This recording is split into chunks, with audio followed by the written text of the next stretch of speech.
Let's go check this skeleton. This skeleton has either seen a great deal of combat or has fallen down one too many staircases. Both its arms and legs have been broken and rebuilt with the aid of leather straps and thin iron rods. The front of its skull bears the number 863, but the back of the skull has caved in, forming an empty cavity. We notice that someone has taken advantage of this and tucked a rolled up piece of parchment inside the skull. Well, at this point we shall take every item like this, even if they are written stuff with which Erin doesn't normally care about usually, but at this point anything could be important. We slip the parchment out of the worker's skull. Oddly enough, it looks as if the skull cavity is intended to store messages. A tiny string is attached to the parchment from a hook bolted inside the skull, as if to keep the parchment from accidentally falling out. Let's unhook it. We unhook the string and glance over the parchment. It looks like a reminder from one of the mortuary custodians. Judging from the note, this skeleton seems to be a walking messenger of sorts.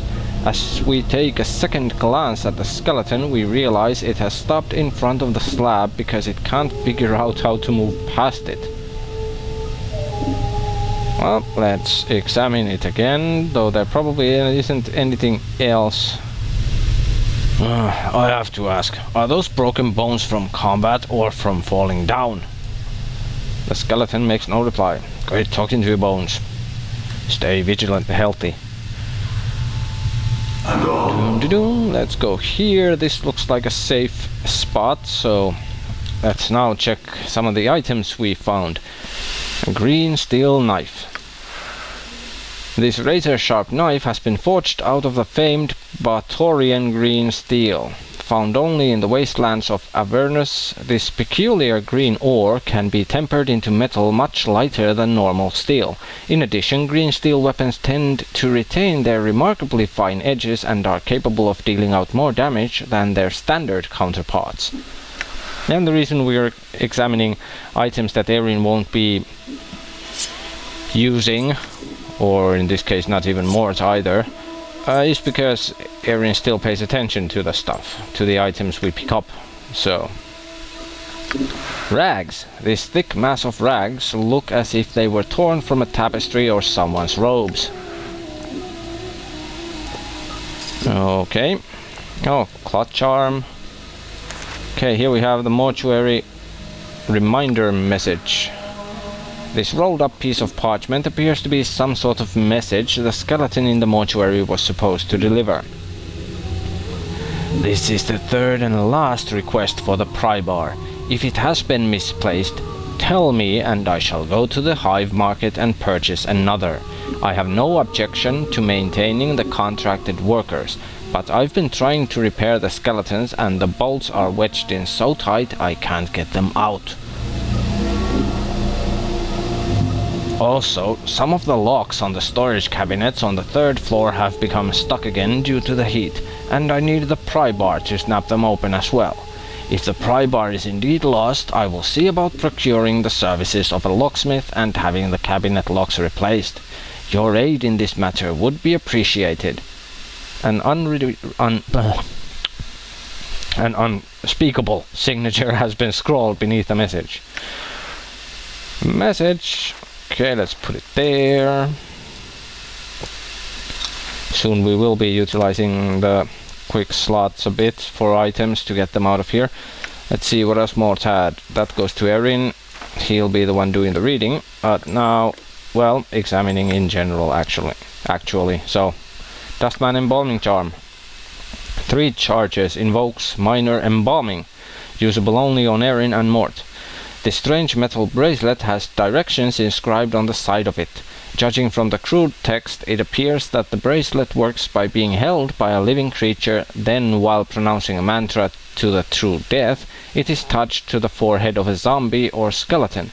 When this is done, the minor enchantment held within the item spreads through the corpse, strengthening their bones, killing traces of corpse rot and or grave mold, and helping to seal minor tears in the skin.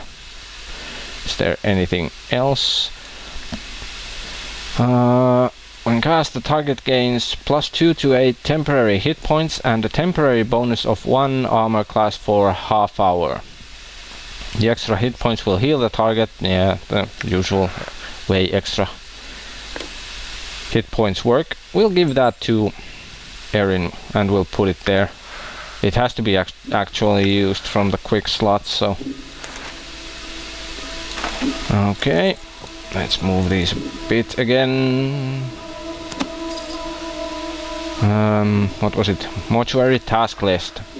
Someone has penned a series of tasks in red ink on this scrap of parchment. I would like the contracted workers to be inspected thrice daily at the end of each work shift when the new initiates come on duty.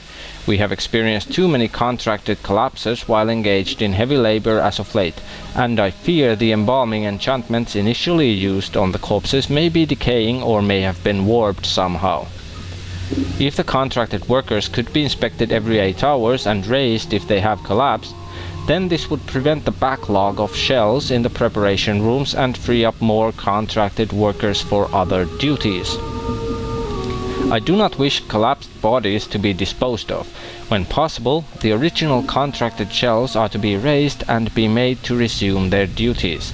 I have included spare embalming charms within the shelves for the initiates on duty. They are to be used only when the shells cannot be repaired with stitching, bandaging, or applications of embalming fluid. Okay, let's see which one was locked. Locked. This one. Forced. Aha, this is how you do things smart. This is how you bash locks. Corpse fly charm, a bone charm which I think is a crooked finger bone. It looks like one. And what, 93 copper commons? No, more like 33 or something. I'm not sure. This corpse fly looks like it was frozen. It appears to be dead, but we can't be sure. The magic contained within the charm is activated when the insect is consumed. When swallowed, the recipient suddenly becomes extremely nauseous. A few seconds later, the charmed individual expels a stream of insects from their nose and mouth. Provided the charmed individual can keep their wits about them after the casting, the caster can send this cloud to attack a target. Yum yum. Sounds like a fun thing to do and use. That could be more fitting for Mort, actually. Okay, the Bone Charm. +2 to armor class, +2 to armor class versus crushing attacks, and 15% resistance to crushing attacks. This old finger bone charm has been hollowed out and tiny symbols have been scratched on its surface. A user must snap it in two to activate it. When snapped, the bone charm temporarily strengthens the user's skeleton and acts as a ward against breaks and fractures. The charm gives the user an overall bonus to their armor class and additional resistance against crushing attacks. Yeah, but I don't think we'll be using this. Of course, well, maybe we could, but I'm guessing it's not probably the best of ideas to do that, at least until we find the portal. I think that would be the preferred exit from here instead of trying to use the front door. Okay, let's make a quick save here. Cannot be saved at this time, and why not? Huh, interesting. Why? Okay. Excuse me while I come check the table or whatever. Holy crap. Holy crap. Oh crap. We are being surrounded. Shit. Shit. Shit. Shit. Mort, distract her. Please. Distract her. Run, Erin, run. You can do it. Wow, that was close. Well, as we have a chance here, let's check this skeleton. This skeleton seems particularly old, the leather straps binding it together cracked and worn. The word repent has been carefully engraved into its forehead with some amount of skill. A rougher hand later chiseled 996 onto both its temples. Alright, the usual examine. Someone has taken care to bind the bones of this skeleton with leather straps. Yep, the usual. Well, as we're in a bit of a situation here, screw that. We will still take them out. Never know what these skeletons might hide inside them. So the pry bar out again. Yeah, leather strap, iron spike and a wooden club. Not sure if it's worth carrying all this, but we'll dump them if and when we need space.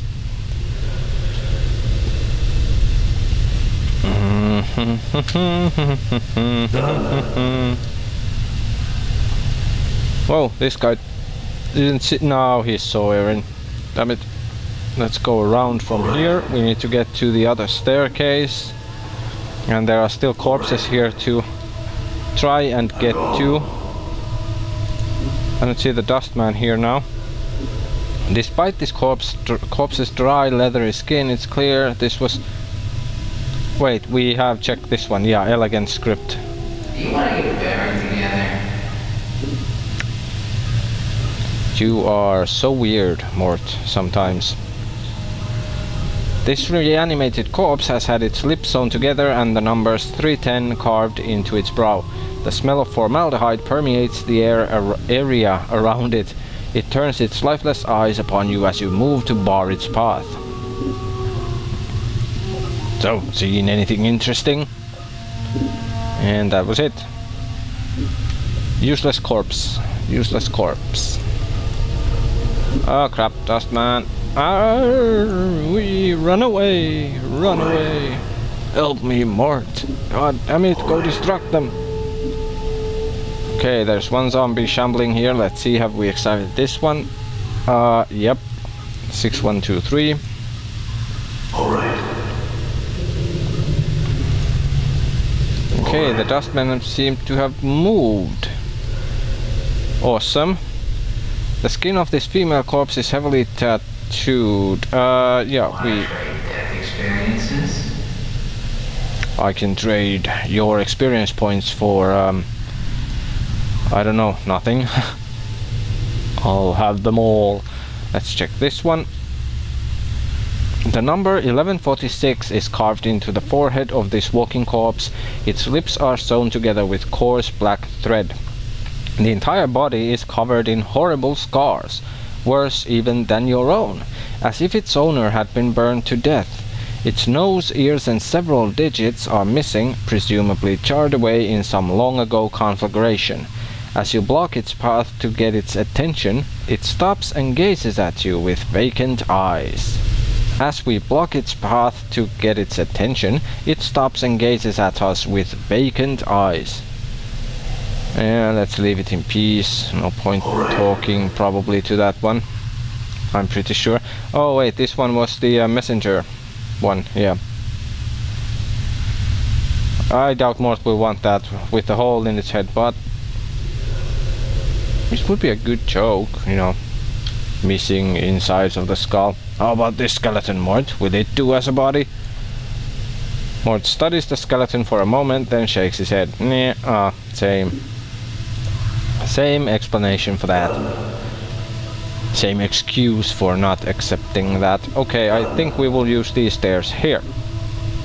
Go check where these lead. Let's see, can we now save? No, we cannot. Still no shaving. But we should be able to when we go down. Maybe, hopefully. And we just opened the gate and we are back at the preparation room. And we could also go down now from here. Alright. Let's see if the key will fit this gate. It did. And yeah, now we can save. I'm gone. Awesome. I'm gone. It seems there are no dustmen much on this floor though. Done. Which makes sense, seems this is pretty much automated with corpse slaves. Yeah, another rotatable slab there. Is there anything up here? Doesn't seem like it. There's something on the ground. Bandages and cleaning rags. all of these to Mort. For now, I think he has... It's a different item, actually. I guess we could take a few bandages for Erin as well. And then the question, what is the difference? This damp mass of rags looks like it's been used to mop up blood and other less savory bodily fluids. Mort will enjoy carrying that. You hold on to that, Mort. We might need it. Okay. Let's go check this zombie out. The especially ghastly looking female corpse is missing its ears, nose and lips. In order to sew her jaw closed, whoever prepared her had to draw the skin especially tight around her mouth. We can still see a line of crooked, yellowed teeth through the open slit that remains.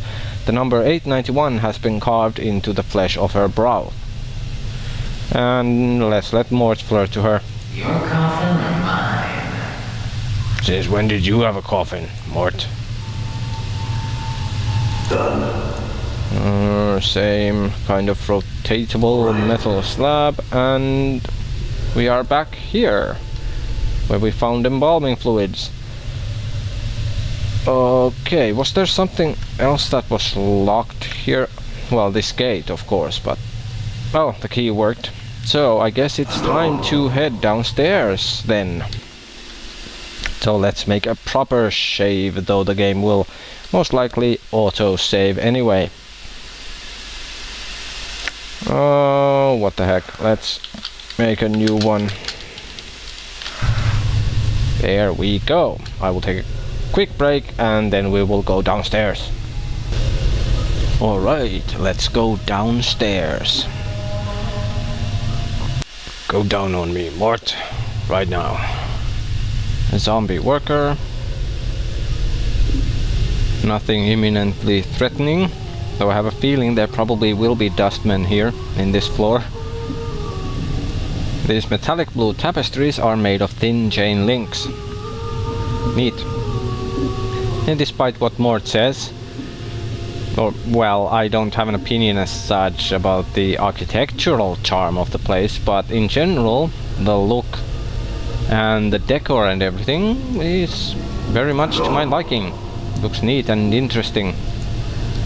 Let's check the zombie. This doddering corpse has had its eyes sewn shut as well as its mouth, and the number 732 is carved into its brow. The threadwork that keeps its ocular cavity sealed looks extremely old. We wonder if the eyes were sewn shut before or after the man's death. And we notice he is carrying a huge tome in his hands, as if taking it somewhere. Well, at this point anything could be relevant, so as we can't examine to see what the tome is exactly, we will try to take it from his hands carefully. We carefully take the tome from the corpse's hands. It doesn't seem to notice, like they all don't.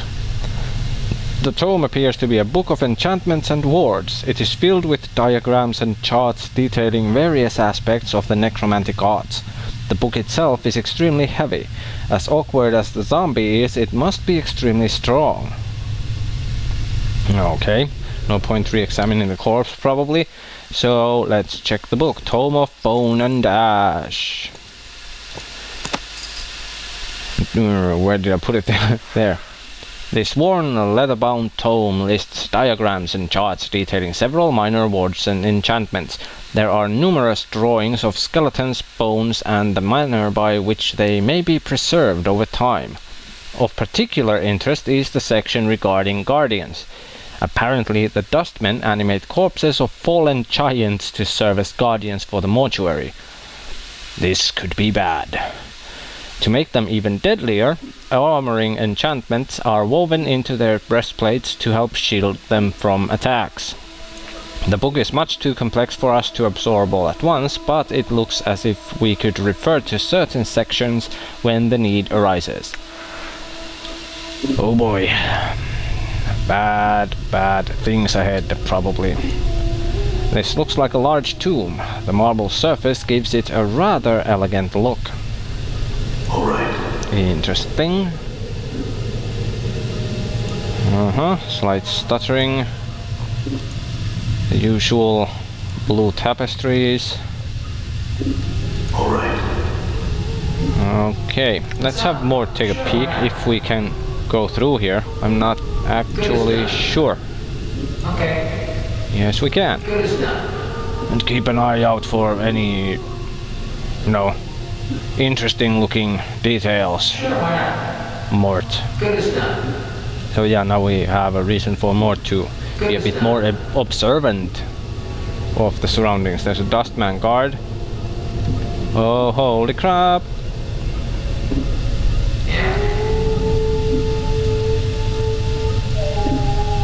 These are heavy tapestries made of some shiny fabric. The symbol of a screaming skull with sharp blades protruding from its sides is woven on the tapestries. Sure, why not? Interesting. No, I shall not hold. Yield! Yield, you! More Dustman guards. There is an odd symbol on this plaque. It looks like a screaming skull with sharp blades protruding from its sides.